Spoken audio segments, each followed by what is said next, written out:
We live in interesting times. Today's stories. Images of a house hit by a rocket in Libya's capital. Japan evacuates a major airport after a huge typhoon wreaks havoc. A chaotic opening day hearing for President Trump's Supreme Court pick. Pompeo lands in Pakistan seeking reset in ties with Islamabad. Plus, how reaching out to neighbors creates positivity. Hello everyone, I'm Anna Kui, bringing you stories from around the globe, and this is Eagle News, Washington, D.C.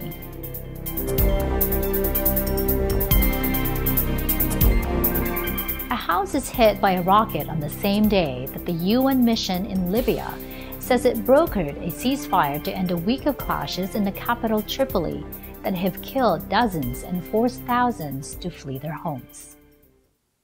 According to the Libyan Health Ministry, fighting in and around Tripoli since August 27th has killed at least 50 people and wounded 138 others, most of them civilians.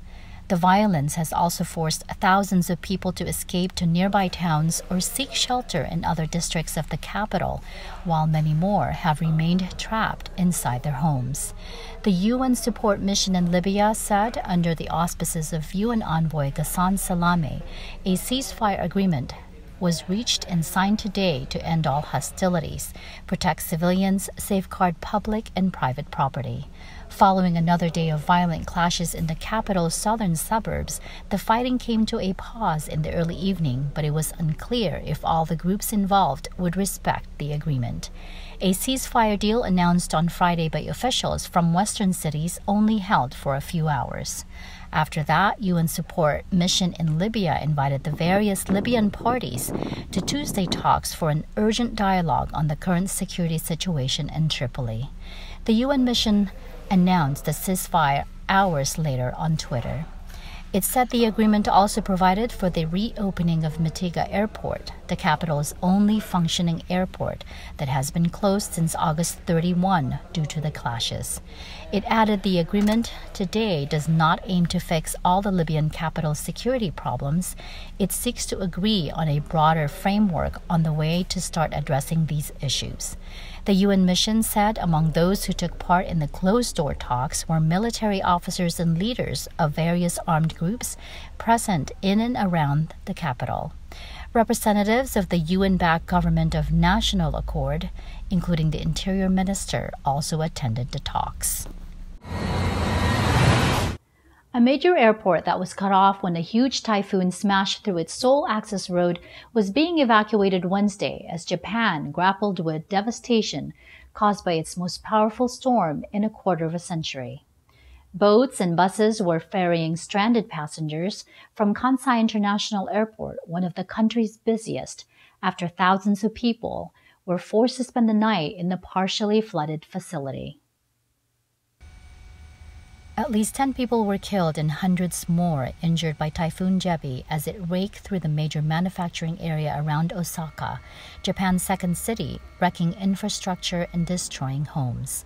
Winds up to 135 miles per hour ripped off roofs, overturned trucks, and swept a 2,500-ton tanker into a bridge leading to the airport, the region's main international gateway and a national transport hub. The damage to the bridge left the artificial island temporarily cut off, stranding 3,000 travelers and additional staff overnight. Runways were flooded as high waves washed into the facility on Tuesday, knocking out electricity and inundating buildings. On Wednesday, boats began ferrying people out of the airport, and buses began to run on one side of the damaged bridge after safety inspections. Temperatures have hovered around 86 Fahrenheit. Local media said the death toll in the storm stood at 11, with over 600 people injured. Prime Minister Shinzo Abe, tweeting on his official account, said the government was working to get the airport back online. He said, quote, "We continue to make utmost efforts to respond to disaster damage and restore infrastructure." Up next, a chaotic opening day hearing for President Trump's Supreme Court pick. Pompeo lands in Pakistan seeking reset in ties with Islamabad. Eagle News, Washington, D.C. will return in a moment.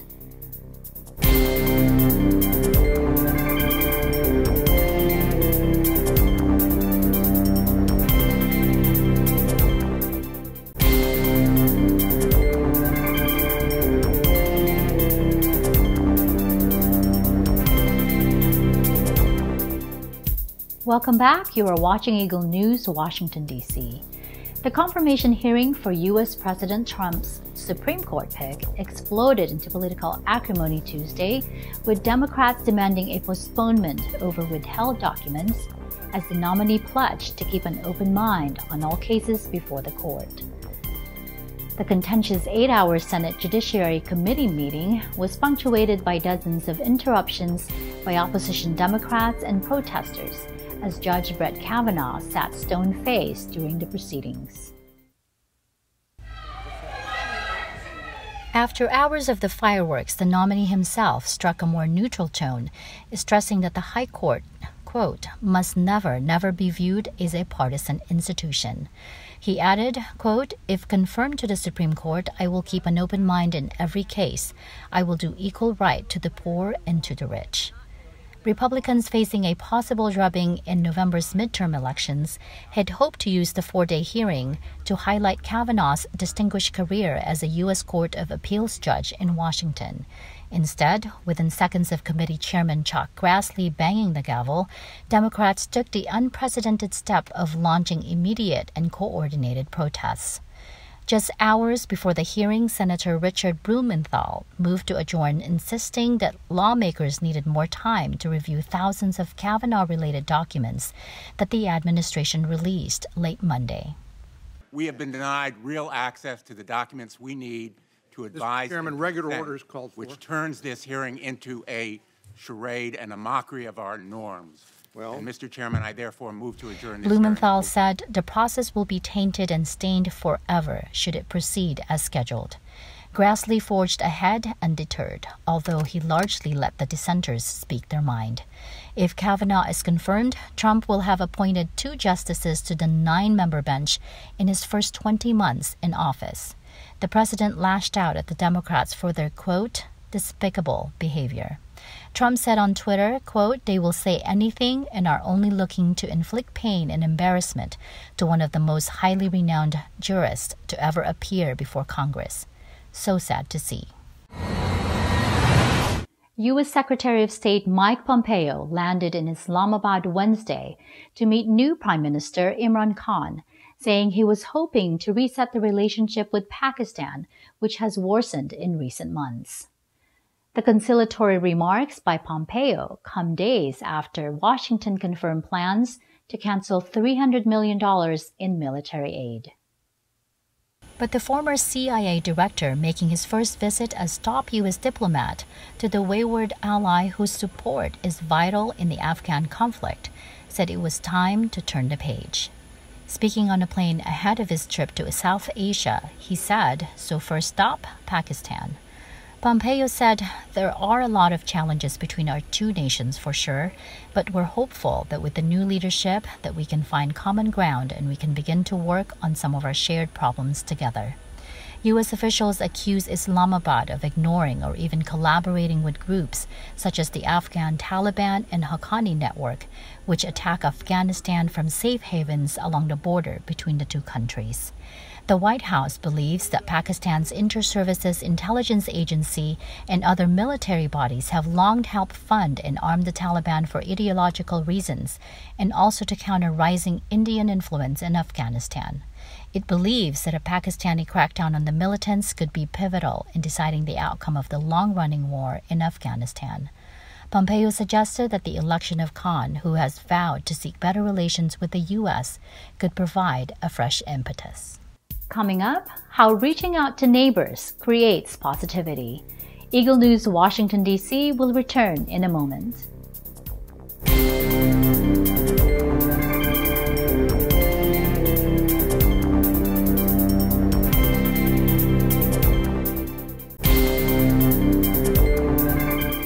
This is Eagle News Washington, D.C. I'm Anna Queen. Let's check in with Eagle News correspondent Ivan Sanchez at a friendly neighborhood event sponsored by the Church of Christ in Oxnard, California. Take a look.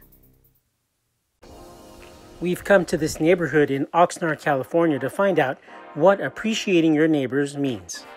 So a Neighborhood Appreciation Day is an activity where we invite our neighborhood, so the people who live by us, our community, folks next door, and we invite them here to our chapel compound, and we just provide free services like health screenings for your blood sugar, blood pressure, dental and vision resources, and just like other fun activities for the kids like ping pong toss or giant tic-tac-toe, and free food like cotton candy, popcorn, pizza, chicken, and all that good stuff.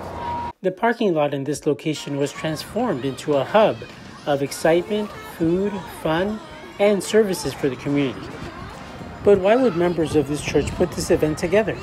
To introduce the Church of Christ to our neighbors because we consider them as our family. Me sentí bien a gusto. Fue la primera vez que había venido. Traje a mi familia y se sintieron bien, jugaron, comieron.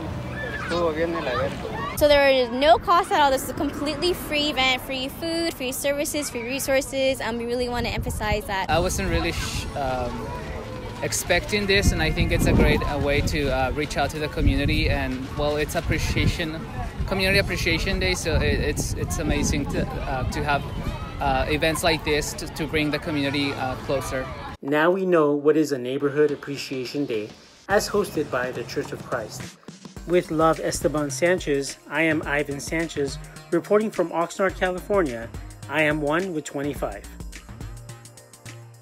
Thanks, Ivan. That is today's Eagle News, Washington, D.C. Join us tomorrow for the weekend edition. Visit our websites at Eaglenews.PH and EagleNewsLive.com.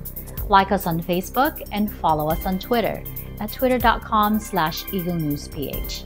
Thank you for watching. I'm Anna Kui, and I am 1 with 25.